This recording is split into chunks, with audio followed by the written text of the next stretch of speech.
Good afternoon. We are in Proverbs 16, and we have our devotion today has a before our reading and an after our reading. So, just to let you know, I'm reading from our devotion first. I'll let you know when we start in 16, and then we'll read the concluding devotion after that. Okay. Reading from Proverbs can feel like drinking from a fire hose. I'm not sure who first coined the phrase "drinking from a fire hose," but it is a memorable enough line that it certainly came to mind one day as I was reading these scriptures. That's the power of a pithy, memorable phrase. It doesn't matter where it came from or the original context behind it. It doesn't matter what the phrase "drinking from a water hose" was originally intended to mean. What I know is that in this case, in this particular context, it's very true.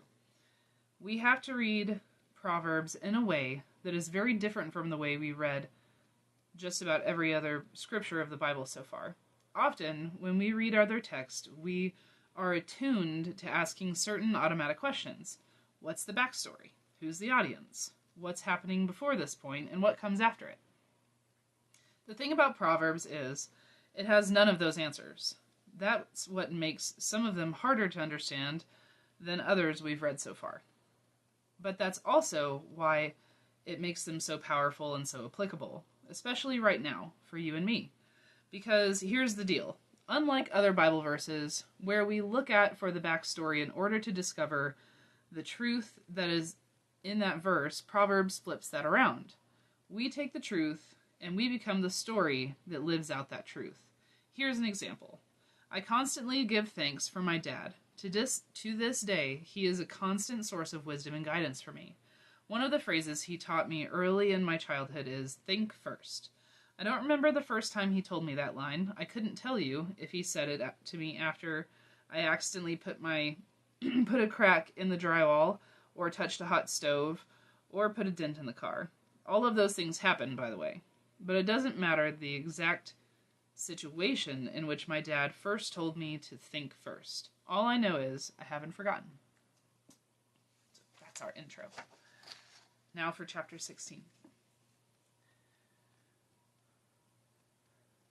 To people belong the plans of the heart, but the answer of the tongue comes from the Lord. All the ways of people are pure in their eyes, but the Lord tests the motives.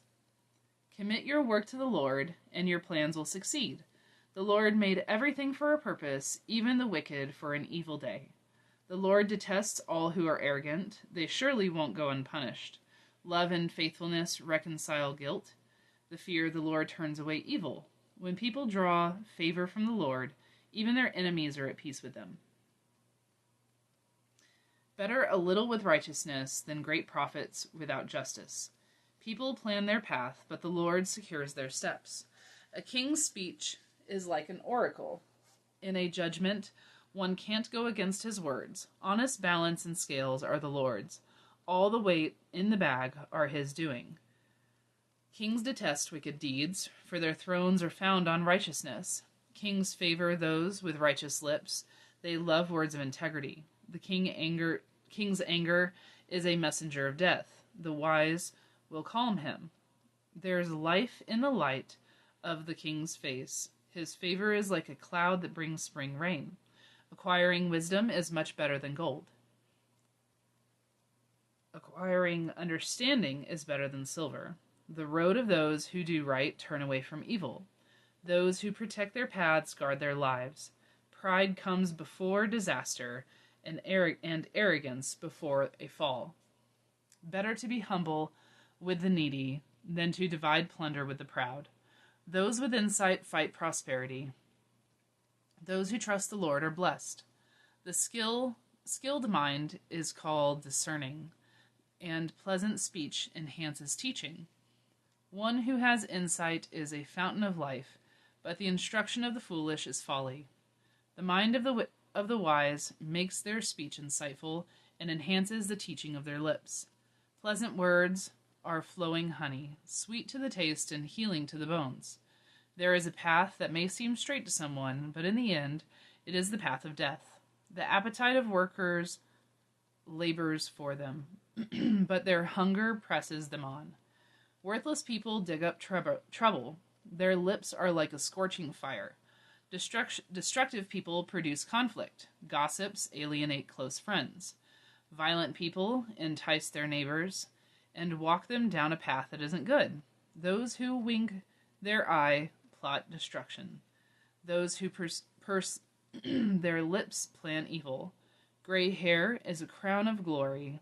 It is found on the path of righteousness. Better to be patient than a warrior, and better to have self-control than to capture a city. The dice are cast into the lap. All decisions are from the Lord. Now for the end of our devotional. Think before you speak.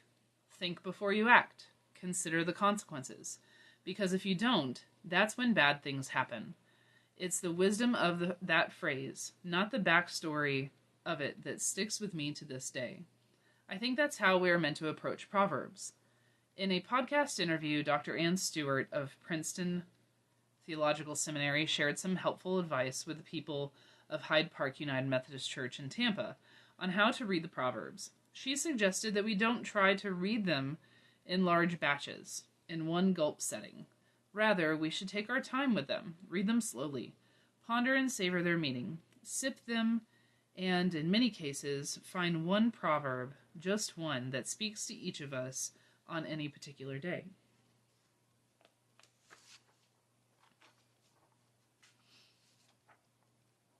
Pride, arrogance, haughtiness, and a boastful spirit are denounced throughout Proverbs. It is the opposite of a wise life, an abomination to the Lord, and a precursor to destruction. Do a self-check today. How are you thinking possibly too highly of yourself? That is all for Proverbs 16 today. We will be back tomorrow for our next